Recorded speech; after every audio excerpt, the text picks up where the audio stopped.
What's the YouTube? Dale here from Zephyr, and today bring you another live duel from locals. So on the left we have Mermail, Atlantean, and on the right we have Regenesis, Ryzeal. Yeah, I know, a pretty spicy combination. So you're going to be starting off with Neptibus. Neptibus is obviously going to be able to send a card, working our way into sending Shadow Squad, searching out Dragoons, using Shadow Squad's effects, and then special summon from the deck. Luckily, there is no draw on Lockbird here from his opponent, going into Abyss Pike. Abyss Pike, discard the Dragoons, search ourselves out the Abyss Shrine, and then use Dragoon's effect to search out again. You wonder why. This deck might struggle a little bit, this format of draw on Lockbird running around, but it is slightly weaker with Totally Awesome also banned. But now that we have access with Minstrel, the only thing we need to worry about is Nibiru, and we're now about to see if our opponent has that. So what looks like there is an Ice, a Sword, an Ext, a Druid Swarm, and a Talent. Honestly, because you're only banishing until the end phase, don't know why that just got shuffled back to the deck. There we go. Okay, cool. They've corrected that. And then he's got the Butterfly Fish. Now, I haven't seen a build play that. I personally don't play that, but still going into the Coelacanth, we know that there is nothing in the hand that we need to worry about. We just need to know that we have to play through certain forms of interruption.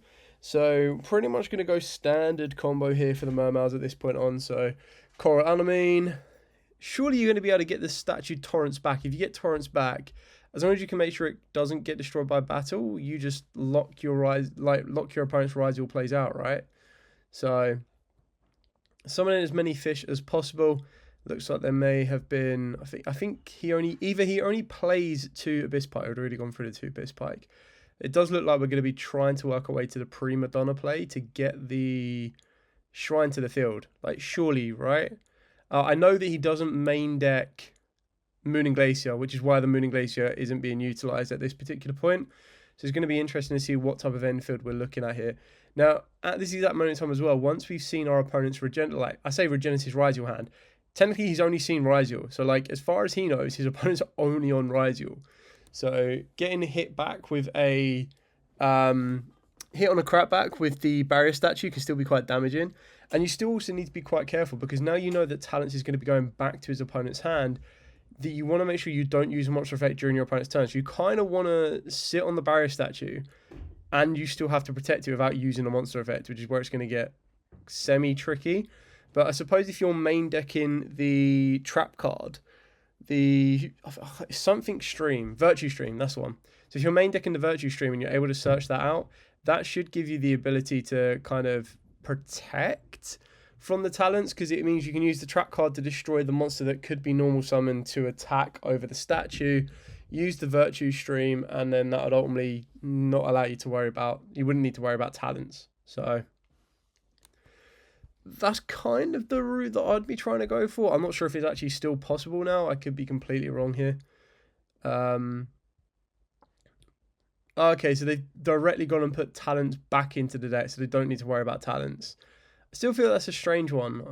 Maybe there isn't a Virtue Stream in the main deck, and probably just going for the barrier statue to then for it just to get attacked isn't really worth it to then allow them to go off in main phase 2. So yeah, I'm not too sure of like the route of play, whether it would have been possible to put back the Talents and have the barrier statue.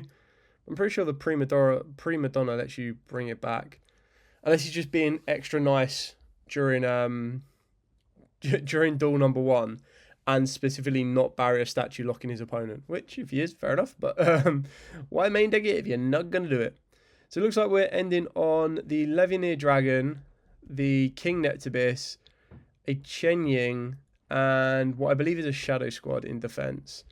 So we know we've got Shrine in the Grave, which can allow you to trigger the Chen Ying. So even then, being able to trigger that Chen Ying would still allow you to out anything that threatens the barrier statue. I just feel with Ext and Ice, like, you know, Ext, Ice, and Sword are in the hand. To allow Ext to resolve on this would be very damaging, because you'd go Ext, send Agitator. Agitator attempts to negate the Chen Ying. So you'd be forced to chain the Chen Ying, which is absolutely fine. Well, not chain the Chen Ying, sorry. You'd need to go use the Abyss Shrine. So we're not starting off. So Ice is going to be starting off with. It's also quite an interesting choice. Maybe they don't fear, or they're trying to pull something out. So iced into, looks like Star Ryzeal. Setting the cross. You've also got to be quite careful here, because as soon as cross comes into, like, as soon as there is an XYZs on the field, crosses negate his life. Like, unless it's duo drive when you want to be detaching two materials, kind of makes it a little bit more awkward. I know we're obviously considering the Abyss Shrine, because we've looked at that a couple of times now. So, I mean, Detonate doesn't do enough here. Going for X to send. Sends duo drive rather than the agitator. Interesting. Either the opponent doesn't know about Abyss Shrine, or they're just really not worried about it. I mean, if you're not worried about it, fair enough. They might have drawn something that we don't know. So like, I think what we know they had left in the hand was Druid Swarm, which is semi-irrelevant in this matchup because the opponent's not going to put anything apart from water into that graveyard. I don't even think they use non-water hand traps, to be completely honest with you. And so it means you need to put the light in the graveyard, which can be done, which technically we could have already done that straight away. But going into duo drive now means that you can't really, you don't want to respond with a monster effect. Attaching the duo drive now means that, or attaching that extra material now means that if they did want to use the Abyss Shrine, we have the ability to cross and do a double duo drive search. If there are two targets to search, but I'm pretty sure duo drive adds like 2 Ryzeals, right? It doesn't need to add Ryzeal spells and traps, so you just still go for like node and then whatever else you might need or whatever else you may have left. I'm not completely sure where this is going. I'd like to think that Cheng Ying, unless I'm missing something. Am I missing something as to why Cheng Ying? Ah, here we go. There we go. So we're going for the banishing the shrine, discarding the heavy infantry, which will draw a card, and then on the new chain, mandatory chaining 1 will be heavy infantry, chaining 2 will be the Cheng Ying. Oh, there needed to be a card in the graveyard for Cheng Ying to get it. Yeah, there we go. So what's happening here? So heavy infantry to destroy the Ryzeal cross.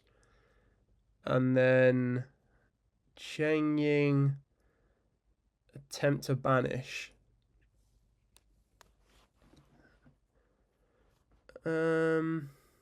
Is heavy infantry mandatory? Is Cheng Ying mandatory? 2 very good questions. Let me check. I'm pretty sure heavy infantry is mandatory. Is it Mermail? Yeah, is it Atlantean or Mermail? It's Atlantean. Infantry. I'm pretty sure it's mandatory.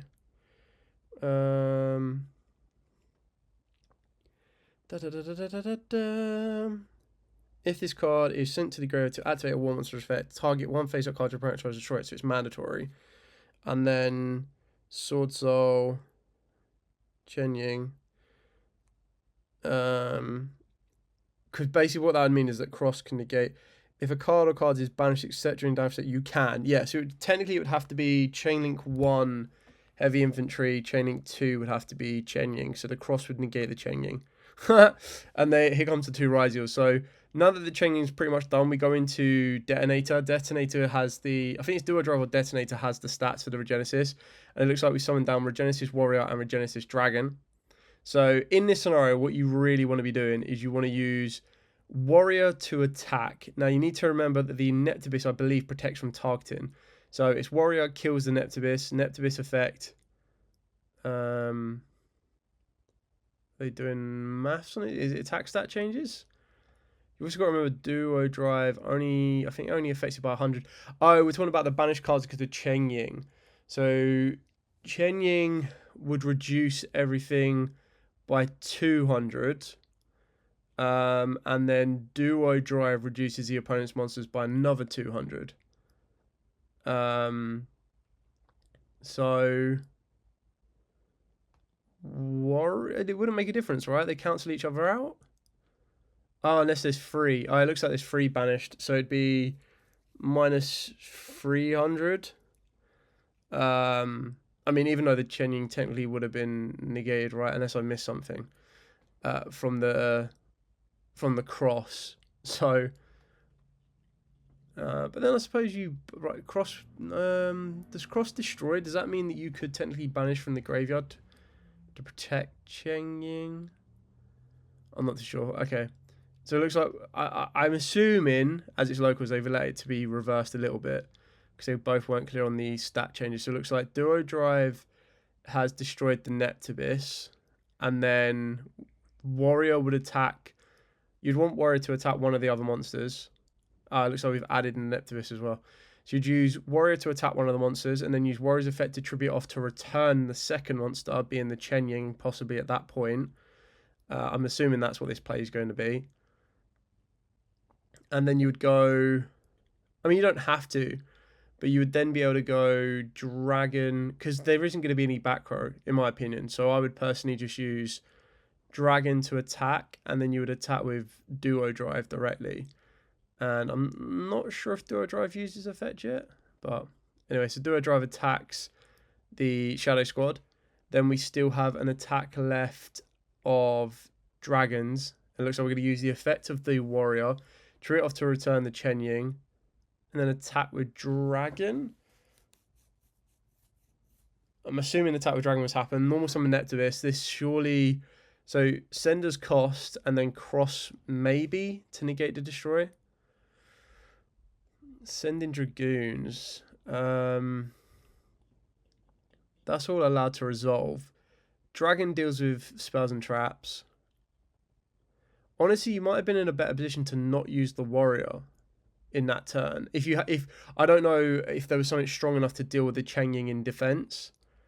Possibly not because the attack stat changes, so maybe it did have to be used. And you couldn't really leave it on the field. So we're going for Poseidra. Poseidra's going to get negated by Ryzeal Cross. Then we're going to use Detonator here. Yes. Detonator. Oh, he does main det the Mooning Glacier. I didn't know that he mained it. Either way, it looks like we're scooping on going to game 2. Like, the advantage was too much there. I think Dragon is the only less effective Ryzeal on this one. So draw phase, I believe that's is that a Perulia or a Fluros? I think that's a Perulia. Is it a Perulia or I guess we'll find out in a minute. I'm assuming it's a Fluros. Yeah, there's a Fluros because we've gone... we've summoned the Neptibus from the deck off the back of the Shadow Squad. Then got the Perulia. And then we are discarding Dragoons. Adding Dragoons off of the Neptibus. So no draw on Lotbird. Very thankful on that one there. And that kind of really comes down to how far do you play into... How far do you play into the Fluros? It looks like we're going for the Mooning Glacier loop. No, I would assume no draw, unless there is a draw and you kind of want to get the advantage off of the... As much of the draws off of the Fluros as possible. Would be my assumption, maybe. Dragoons is being discarded here. For the Abyss Shrine. Okay. Searching out... Didn't quite see that one. I would maybe Poseidra. Do you get Poseidra in rotation for this one? I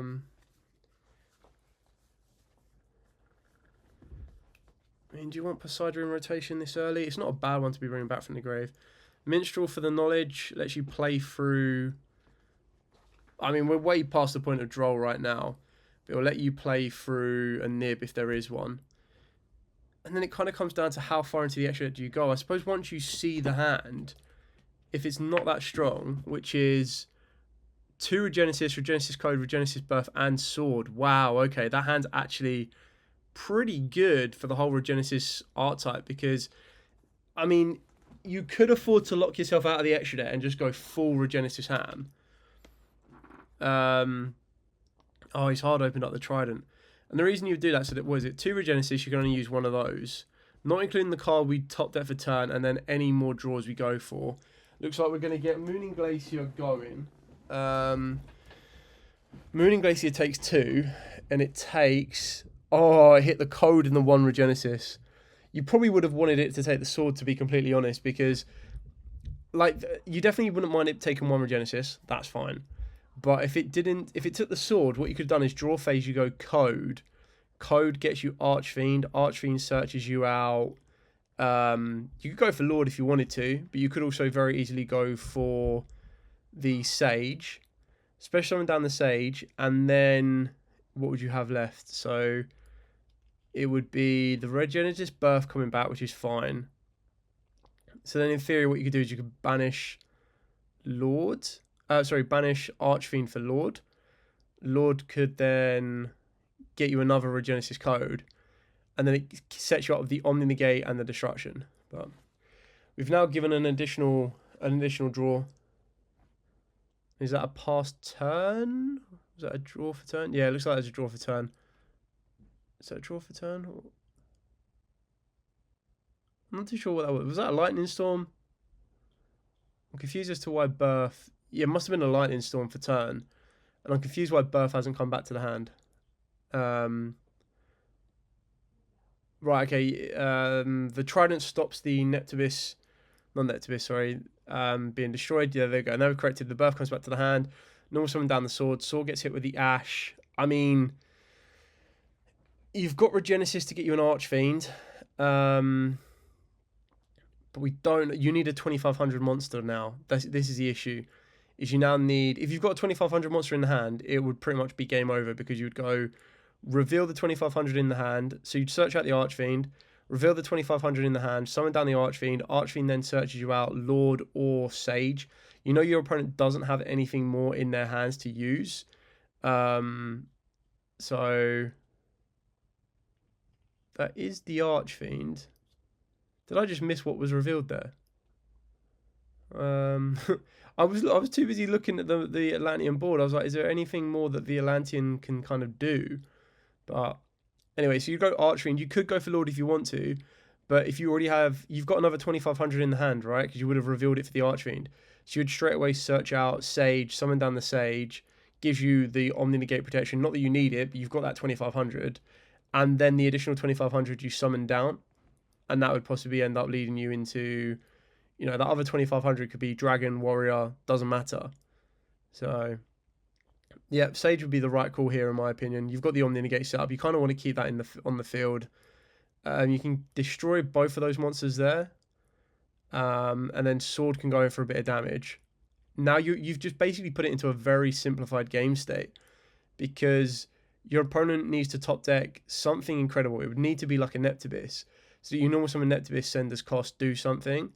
But you're in a simplified game state now where you just go, cool, Sage, send Archfiend. Oh, wow, banishing 3 for Protoss. Yeah, this is game. You just go Protoss, call Water, destroy the Sage, and then they just don't play. Ooh. Oh, because Code, that's so funny. Because Code was sent from the... sent to the grave last turn because of the Mooning Glacier. It was able to banish it to bring back the Archfiend. I'm surprised that Protoss hasn't used his effect. I would have 100% called Water. It looks like we're going to be using the Abyss Shrine, discarding the Shadow Squad. That's going to get met with the Search is going to get met with the Sage, and then it's summon out Pike with no discard. You're literally just walling up. Yeah, maybe there was a reason Protoss didn't. Maybe you wanted to keep the Omni Negate on the field, but Protoss just calls Water. You still get back the Arch. Like I would have saved the Archfiend. I would have waited for the next turn, used Archfiend's effect.